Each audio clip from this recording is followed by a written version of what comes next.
नमस्कार दोस्तों, स्वागत है आपका divine vision Hindi YouTube channel पर। दोस्तों, आज हम बात करने वाले हैं जम्मू में स्थित कटरा और कटरा में माता वैष्णो देवी के इतिहास के बारे में। तो बने रहिए हमारे साथ वीडियो के अंत तक। हिंदू धर्म के प्रसिद्ध धार्मिक स्थलों में से एक माता वैष्णो देवी का मंदिर जम्मू के कटरा में स्थित है। यह मंदिर आदिशक्ति के स्वरूप माता वैष्णो देवी को समर्पित है। दोस्तों, यूं तो उत्तर भारत में कई पौराणिक मंदिर हैं, लेकिन माता वैष्णो देवी के इस मंदिर की महिमा सबसे अधिक देखी गई है। कटरा की ऊंची और सुंदर पहाड़ियों पर बसे इस मंदिर को देखने के लिए करोड़ों श्रद्धालु हर वर्ष आते हैं। वर्ष में 2 बार चैत्र और शारदीय नवरात्रि पर इस मंदिर में श्रद्धालुओं का भारी जमावड़ा देखने को मिलता है। माता के इस मंदिर में भक्त जय माता दी के जयकारे लगाते हुए आते हैं। यहाँ पर भक्तों का हर्षोल्लास देखने के लिए मिलता है। लेकिन माता के इस मंदिर का इतना महत्व क्यों है? इस मंदिर की कहानी क्या है, आइए जानते हैं। दोस्तों, माता वैष्णो देवी से जुड़ी एक पौराणिक कथा बहुत प्रचलित है, जिसके अनुसार वर्तमान कटरा कस्बे से 2 किलोमीटर की दूरी पर स्थित अंसाली गांव में माता के परम भक्त श्रीधर रहते थे। भक्त श्रीधर का कोई संतान नहीं था और ये दुख उनको पल पल सताता था। किसी ने उनसे कहा कि अगर वो कुंवारी कन्याओं को घर पे बुलाकर पूजा करेंगे, उनको भोजन कराएंगे तो उनको संतान सुख जरूर मिलेगा। सलाह मानकर श्रीधर ने एक दिन कुछ कुंवारी कन्याओं को अपने घर पे बुलाया, लेकिन उन्हीं में कन्या भेष में मां वैष्णो भी थी।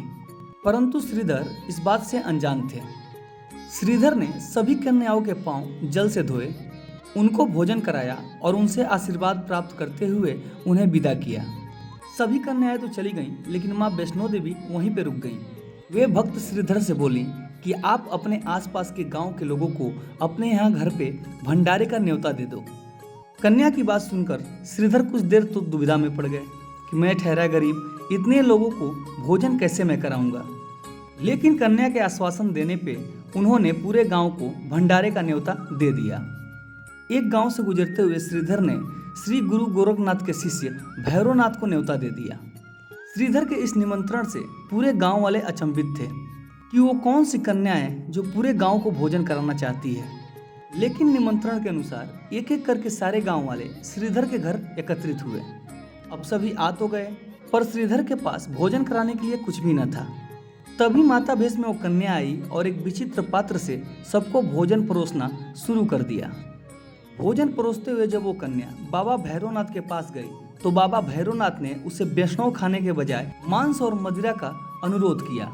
उसकी यह मांग सुनने पर सारे गांव वाले चकित रह गए, क्योंकि वैष्णव भंडारे में मांसाहार का होना असंभव है। किंतु भैरवनाथ तो हट करके बैठ गया कि वो जब खाएगा मांसाहार ही खाएगा, वरना श्रीधर को उसके श्रापों से कोई नहीं बचा सकता। इसी बीच कन्या रूप में आई माता ये समझ चुकी थी कि भैरवनाथ छल कपट से श्रीधर के भंडारे को नष्ट करना चाहता है। उधर भैरवनाथ भी जान चुका था कि ये कोई साधारण कन्या नहीं है। फिर भैरवनाथ ने देवी को पकड़ना चाहा। तभी देवी ने अपने आप को वायु रूप में बदलकर त्रिकूट पर्वत की ओर उड़ चली। भैरवनाथ भी उनके पीछे पीछे भागा। कहते हैं माता जब पहाड़ी के गुफा के पास पहुंची तो उन्होंने हनुमान जी को बुलाया और कहा कि कैसे भी भैरवनाथ को 9 महीने व्यस्त रखें। आज्ञा अनुसार 9 महीने तक हनुमान जी माता की रक्षा के लिए भैरवनाथ के साथ इस गुफा के बाहर थे। पौराणिक तथ्यों के अनुसार हनुमान जी भैरवनाथ से युद्ध भी किए, लेकिन जब वे निढाल होने लगे तब माता वैष्णो देवी ने काली का रूप धर के भैरवनाथ का सिर काट दिया। भैरवनाथ का यह सिर त्रिकूट पर्वत की भैरव घाटी में जा गिरा। आज इस स्थान को भैरवनाथ के मंदिर के नाम से जाना जाता है। माता वैष्णो देवी के भक्तों के बीच ये मान्यता है कि जो कोई माता के मंदिर दर्शन करने को आएगा वो बाबा भैरवनाथ के दर्शन जरूर करेगा, अन्यथा उसकी यात्रा असफल कहलाएगी। इसके पीछे भी एक कहानी है। कहते हैं जब भैरवनाथ को अपने किए पे पछतावा होने लगा तो उन्होंने देवी से क्षमा मांगी।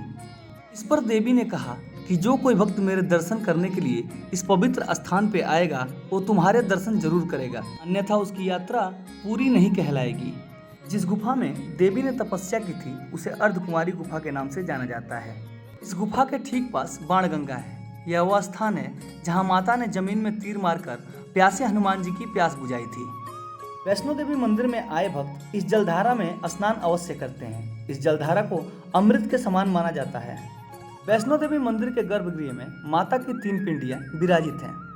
कहते हैं भैरवनाथ को क्षमा देने के बाद माता इन 3 पिंडियों में परिवर्तित हो गईं और हमेशा के लिए कटरा के इन पहाड़ियों पे बस गईं।